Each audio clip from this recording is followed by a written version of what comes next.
Det som skjedde da spesifikt i EM-finalen, var det da altså tilfeldigheter eller noe som Gareth Southgate kokte opp der og da, eller med en blanding av liksom sine personlige private forberedelser eller ideer av hvis det skal gå til straffekonk, så gjør jeg dette.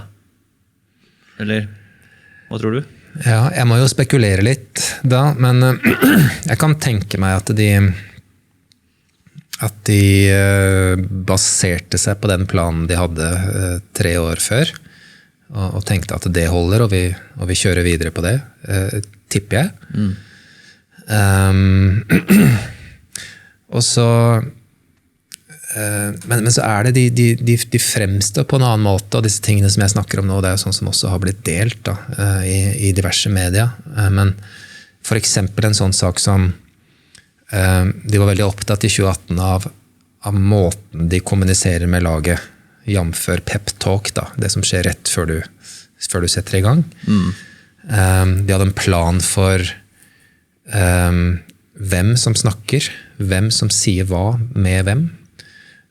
Så for eksempel, det litt sånn klassisk når lagene samles at du har en keeper som kommer til å bli sentralt involvert, og så alle i staben og alle spillerne bort på keeperen og sier noen ord og har noen råd, og når du får 20 råd på 3 minutter, så det jo begrenset hvor mye du kan bruke av det, og sannsynligvis det bare en belastning.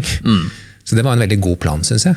Og du ser det veldig godt i den straffekonken i 2018 mot da Colombia, der England har en sånn veldig fokusert, stringent oppladning da, med keepertrener snakker med keeper, Southgate snakker med laget. Ellers så det støtte og det et klapp på skulderen, men ikke noe mer enn det. Okay. Og så ruller kameraet over på Colombias forberedelser, og så det jo litt andre kulturer involvert og sånt der også da. Men det jo natt og dag, ikke sant?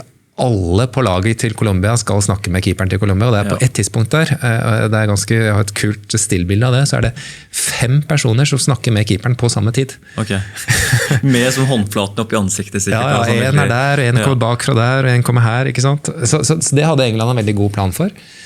Og så ser du det nå, og jeg sitter og ser på det live med høy puls, riktig nok, og blir litt overrasket der og da over at først så ser du Southgate og assistenten hans snakker sammen og skriver ting på en lapp, og de tydeligvis ikke helt klare på hva de skal gjøre, hvem som skal ta skudd, vil jeg anta, hva rekkefølgen og så videre, og det varer jo ganske lenge da.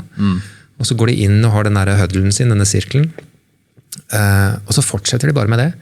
Og på et tidspunkt så ser du spillerne begynner å se vekk, og hadde de hatt klokke så hadde de sett på den, for at hva gjør vi nå liksom? Og det ikke noe stemning, det ikke noe fokus, det ikke noe enighet, det ikke noe lag.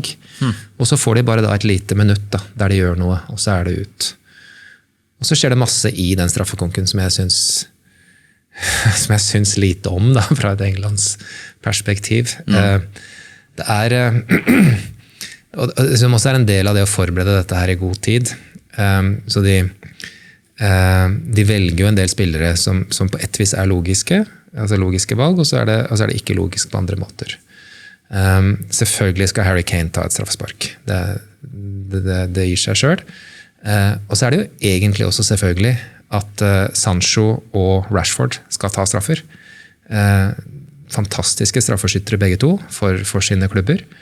Men hvis du tenker på turneringen som så at vi kan komme inn i en straffekonk, og da vil jeg ha mine beste straffeskyttere, og det for eksempel de 2, eller de 3 jeg nå har nevnt, da må du jo sørge for også forberede dem i turneringen. Og en utrolig dårlig forberedelse, det å ikke gi dem spilletid i kampene forut for dette her. Og vel så dårlig, eller egentlig enda verre, å ikke gi dem noe spilletid i det hele tatt i den kampen, og så sette dem inn 1 minutt før slutt. Og Rashford spilte høyre bekk, altså det var liksom, for det du gjør da, det at du setter enda høyere press på disse spillerne i en situasjon der det fra før rimelig høyt press. For da får de en sånn, altså det at de ikke har spilt hittil i turneringen, det betyr at de da, nå det opp til dem om de andre som har spilt og fått laget til finalen skal få sin belønning. Og i finalen så det også sånn, nå det opp til dem om de som har spilt i finalen og fått laget frem til en straffekonk skal få sin belønning. Selvfølgelig jo presset da mye høyere. Ja. Og at de kalde selvfølgelig, de har ikke kommet inn i matchen, det mentale biten der, at vi sitter, ja, ikke sant? Altså, det mange sånne ting, og så det altså har vi studier da, som viser, og dette noe av det som gjør meg nesten litt opprørt, det at vi har studier som viser det at innbyttere som kommer inn, de skårer ikke noe mindre mål enn de som har spilt hele kampen, snarere motsatt. Det å bli bytta inn helt greit. De skårer noe flere mål, sånn statistisk, historisk sett. Og vi har data som viser det samme med unge spillere. Unge spillere som kommer inn, eller nei, ikke som kommer inn, men unge spillere, de skårer bitte litt grann mer enn eldre spillere i straffekonker. Okay. Så her det, jeg tar det litt personlig når dette her skjer i denne kampen. At du bytter inn unge spillere, og så går det som det går. Men så ser jeg på dette som skjer, og så tenker jeg at ja, en ting data og statistikk, noe annet hvordan det du bruker det. Yes. Og det jo hele nøkkelen til alt dette her, at du må gjøre det på et kløktig vis. Da. Og det gjorde ikke England denne gangen.